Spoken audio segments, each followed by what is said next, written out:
Good evening, this is Bruce and welcome to my shop for number 4, What's in the Box.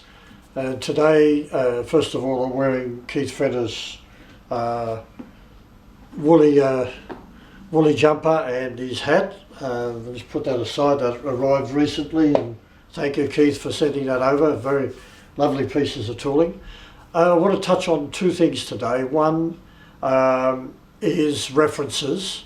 And every workshop needs to have references and reference tables, etc., that they can fall back on to be able to check against what's required or what's available, etc. And the other one is what's in your box. Beware of shiny silver things. And in this particular case, I have a box here. I'll just bear with me. I'll see if we can see that from the camera. No, we can't. I'll lift it up.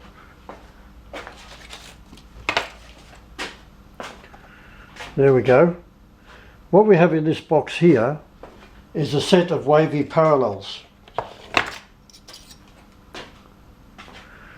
These are the parallels.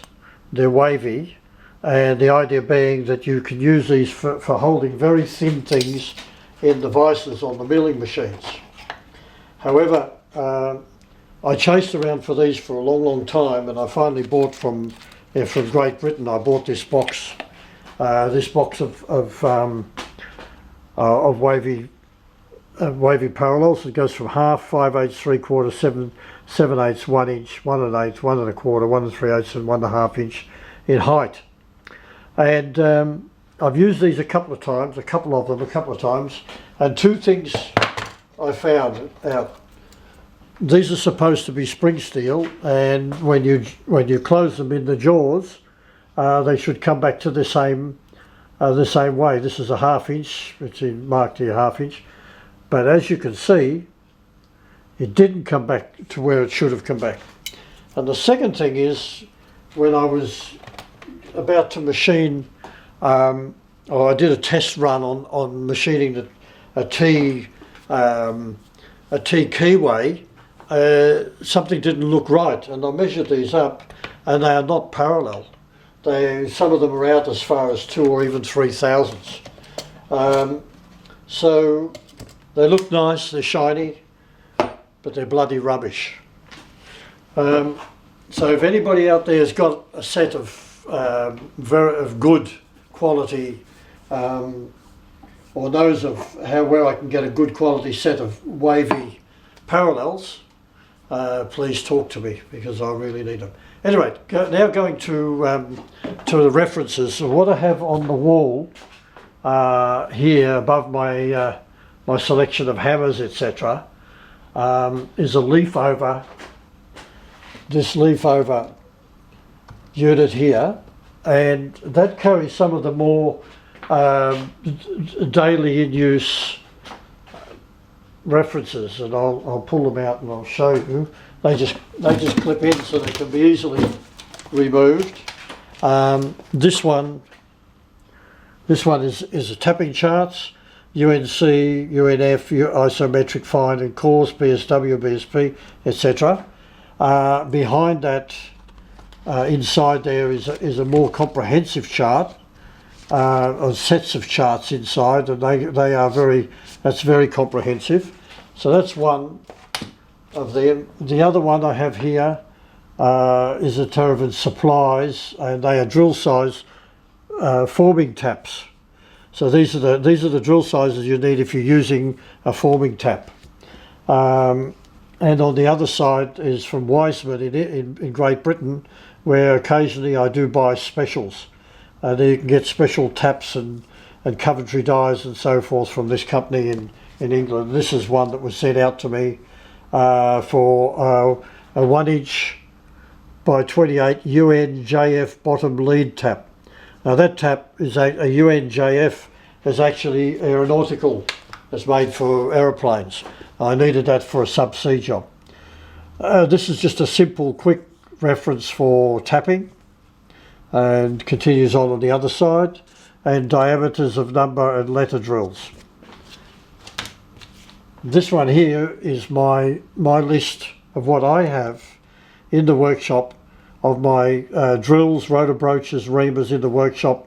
That was, I'm updating that now. That was from June the 13th, 2013, and inside of that is a complete list of that. So here's Gemtrek drill bits, and I've got listed here the metric size running up through the pages, what the imperial equivalent is. The yellow ones are ones that I have in stock, whether they're Morse taper or straight shank, whether they're short or standard or extended. And this is extremely handy for me to quickly certain whether I have in stock what I need. This one here is CEI threads. These are cycle and bicycle threads. I come across these when I'm working on very old motorbikes from the turn of the century, the earlier century, from 1900s up to about 1930. A lot of bicycle threads were used, and I use this quite a lot. On the other side is the standard circlips according to the DIN. They're in their metric sizes, and they give you the grooving diameters, etc., to be used. There's another one that's a continuation. This is another unit. This goes up to 4 meters in diameter. 400 millimeters in diameter. And on the back of that is a simple one I've downloaded for drilling and machining acrylics and how to deal with making the drills. And then I have another one which is decimal equivalents. It's on both sides, the drill sizes. That goes from 80 gauge up to 25, so it's 1 inch, 25 millimeter, 25.4 millimeter, 1 inch. So they're the flip oval charts that I've got on the wall. I do have some more here, and here's one I downloaded the other day for a M64 by 4 TPI. I needed to know the detail for that because it's not on any of these regular charts. And this is a run guide for my courier, telling me which days and where he's going to be for pickups and deliveries. And the other ones is this chart here is for welding, for lugs, for lifting lugs. So it gives me the details of those from occasionally I need to do it. And this is a standard booklet that's with all different fixtures and fittings, hardware needed in the workshop. And the last one on that chart there is for Maryland Metrics, the one-stop source for all your metric hardware needs. And this is a roughness and comparison between the US and metric comparison chart, finishes, roughness finishes and so forth, the old style, the new style and American standards and so forth. And this explains quite well how this sort of goes. I think I'll send a couple of copies of these to Keith Fenner for the what's in the box for the giveaway boxes. Now apart from that, now we're going here for time. Apart from that, the other references I have, of course, is Machinery's Handbook. This is the 20th edition. I have a later edition. And I wrote in here, this I've had since 1977, this one. This one replaced an earlier one that I had. I had an 8th edition that I was given to by a very old engineer who's since passed away, of course. Another one is this SKF ball and roller bearings, and I've had that since 1975. And this is an excellent book. It gives you all the details on bearings and the standard bearings. And one of these little ones put out by one of the machining companies with all different charts inside of it, giving you different finishes, steels, cutting directions and so forth, back in the cemented carbide times. I have a Canon metal application handbook. This is also fairly old. And the Canon metal decimal equivalents for different sizes.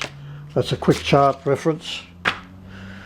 The two black books produced in Great Britain are absolutely fantastic. You have the one black book is the fastener black book, and the other one is the general data sheets, formula references, etc.